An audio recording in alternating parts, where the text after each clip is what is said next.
Off our news here at 6 o'clock, an age-old dream becoming a reality. A local inventor has discovered a way, hear this, to use water to run your car. It's a major breakthrough that will no doubt make motorists happy. And as Ralph Robinson explains, the Pentagon is also showing lots of interest in this project. Water has always been considered a precious commodity, but Stan Meyer's invention may make it even more valuable. He has developed what's called a water fuel cell. It has taken the place of his old gas tank. The water fuel cell breaks down water molecules into oxygen and hydrogen. The hydrogen is used to run his dune buggy. I don't care if you use rainwater, well water, city water, ocean water. If you don't have any fresh water, go ahead and use snow. If you don't have any snow available to you, then use salt water because there's no adverse effect to the fuel cell.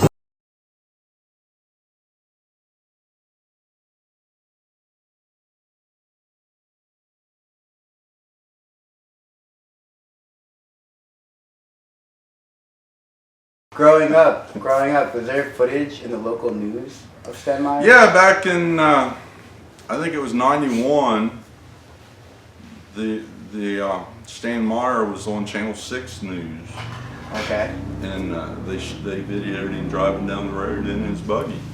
Now Channel 6 News, that's like the local news for around here? Yes, the local news. That Back then there wasn't any, well, I think satellite dishes were just coming. The great big monster satellite dishes. About how long ago is this? Can you give me an estimated time range? 91, yeah. But the local newspaper there, they believed him. They not only sent a reporter, I think the guy that owned the paper come out, if I remember right. But the military sent someone out. I don't remember his name, but the military sent someone out, Lieutenant Colonel. Okay. And the Lieutenant Colonel believed it. And the mechanic that rebuilt the motor on the buggy, he believed it. They come there. And there was actually a man, his name was Charlie. Okay. You've heard of Charlie. I can't say I have. Well, Holbrook, Charlie Holbrook. Okay. He was actually a fairly intelligent person from I believe it's from this area. And he didn't believe in Stan Meyer. Okay. So he went there to disprove him, to put it to rest. Yes. Well, he becomes Stan's best friend and helper. Wow. Actually, I believe he even gave him some money. Wow. Yeah. He went there to disprove him, and he ended up helping him until Stan's death. So this is a man that was completely skeptical, just like a lot of people at the time were very skeptical. And he actually went to disprove him and say, hey, I'm going to get to the bottom of this and prove this guy's bogus. But in reality, he actually came to becoming friends with him, which would probably signify that maybe there's some truth behind this. Yeah, he was in the video when they first run the buggy in their driveway, in Stan's driveway. Yeah. That's Charlie. Wow. Now, have you ever seen the buggy? No. Do you have any idea where it might be or anything? Yes. It's in Michigan. It's in Michigan. And why would it be in Michigan? Because they bought it. That's who bought it. It went up for sale. It went up for sale maybe 6 years ago. Okay. 6 or 7 years ago. All right. And the people that bought it. It's probably 2009. It's 2015 right now. Yeah, it's somewhere in there. But the people that bought it, probably not safe to say their name. They probably. Okay. But that's okay. They bought it. It's pretty well known on the internet who bought it. And a lot of the locals around here, is it known throughout the local community? Oh, I don't think anybody around here knows much anything about any of it. Wow, that's really fascinating. So how do we know that it's these people for sure that bought it? Oh, they bought it. Yeah, I talked to them a few times. Now, why is it that why hasn't the technology hasn't been out to the world? Well, we know. To my knowledge, they can't start it. Okay. Very interesting. They didn't buy a 100% working. So I guess like Stanley Myers, like many smart inventors, probably decided or something. I've been doing this like 10 years, working on this stuff. Yeah. And I don't leave anything assembled sitting on my bench. Gotcha. And I'm sure Stan did the same thing. Exactly.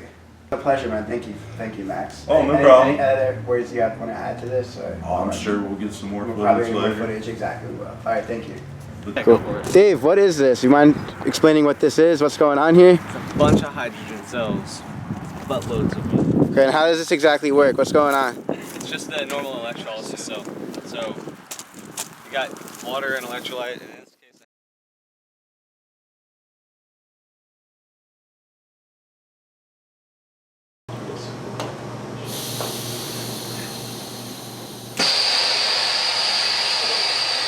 only, we're doing about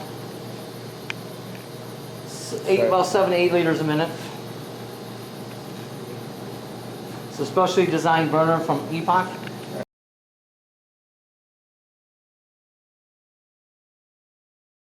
I have one quick question, if you guys don't mind.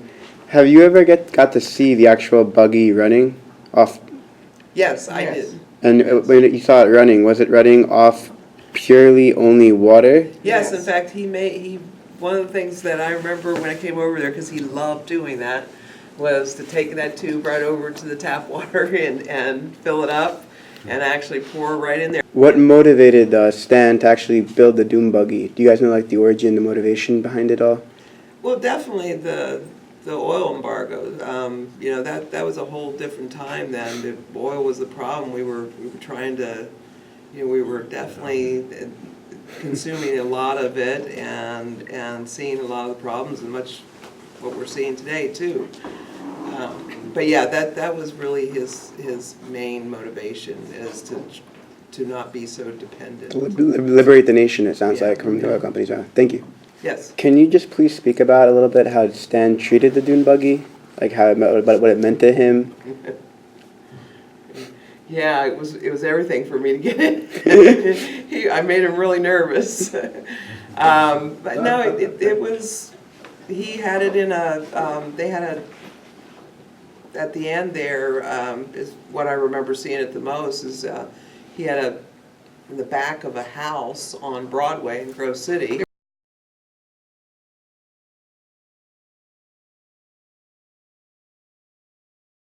So there was an upstairs and then the garage and a little office area down in the bottom part of it. And that was kind of his laboratory, and that's where he kept the car and his tubes and all the monitors that Mom was talking about earlier that he had around there. And like I said, when Mom was in '95, she retired from her job, and he had asked her to go over there and do some secretarial work for her to just, and that's kind of when we kind of got reconnected and just found out everything that he was doing.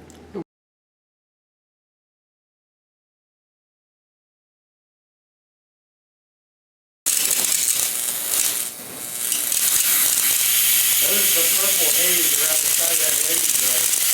You can see steel flat. These are around the wall.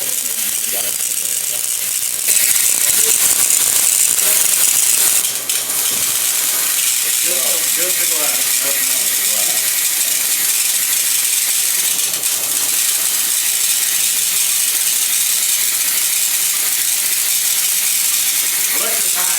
The bulb will start off not very lit, and then we can see it get brighter and brighter.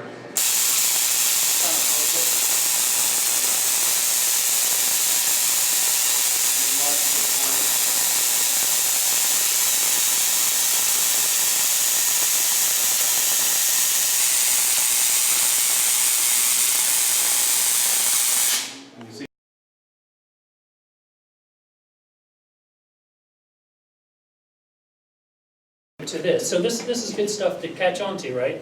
As far as I understand this. I mean, look at the size of that hose compared to the size of that. So this is your restrictor for it's a mechanical means of handling how much fuel it's going to get demand-wise through a system like this. So this is a variable. The thing that the demand's on the carburetor may be variable, but the limit that's going to stop it is going to be the size of that orifice right there. The cool thing is, for motors, there's a website, and I've got all this stuff available on the web. I'll pass out business cards to everybody that's interested in all this stuff and wants to read more about it. So I'm taking it from, proof of concept. It's on a bubbler, and yeah, it can run on fumes. We've got over 100 years of documentation. People have been doing this like nobody's business forever. Interesting thing, whenever I started putting this kind of information out, I started getting random emails from people I've never known before, right? So, dude gets a hold of me. I give him my phone number. He calls me. He's like, I live about 45 minutes south of you. I was like, oh? He's like, yeah, I'm liking what you're doing. That's really cool. We did that in 73 when the gas mileage was, everybody's acting like, it was running. When we ran out of oil the first time. Yeah, because that's going to happen. stuff, isn't that like interesting or different than what anyone else is doing?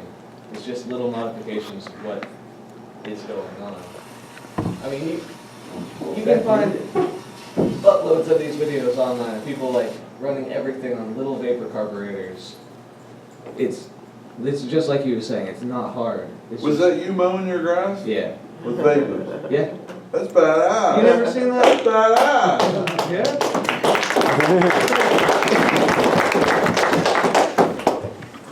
It's actually, I've actually got a few engines to start up that were completely seized with the vapor. Because the carburetor's diaphragms are just all cracked up. The engine's sat and it's got mud daubers all up in there. It's trash anyway, so if I blow it up, who cares? And you just flood it a little bit.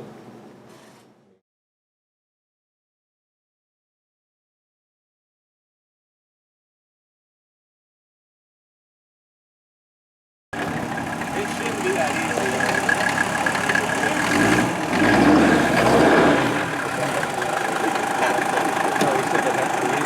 You also may notice that I totally didn't weld any of the exhaust. You can see like stuff blow out of every hole of that. But probably about the best creativity. Yeah.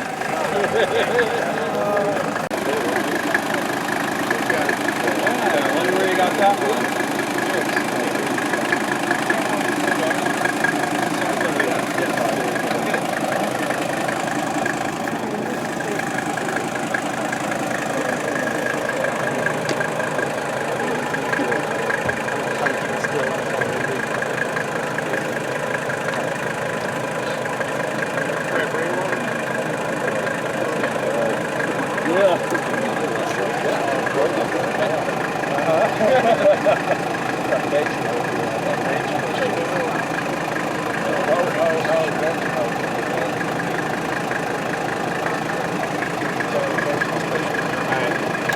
This is probably a dumb attempt. I'm just gonna pour lye in here to try and get you a little harder. Again, you won't have to.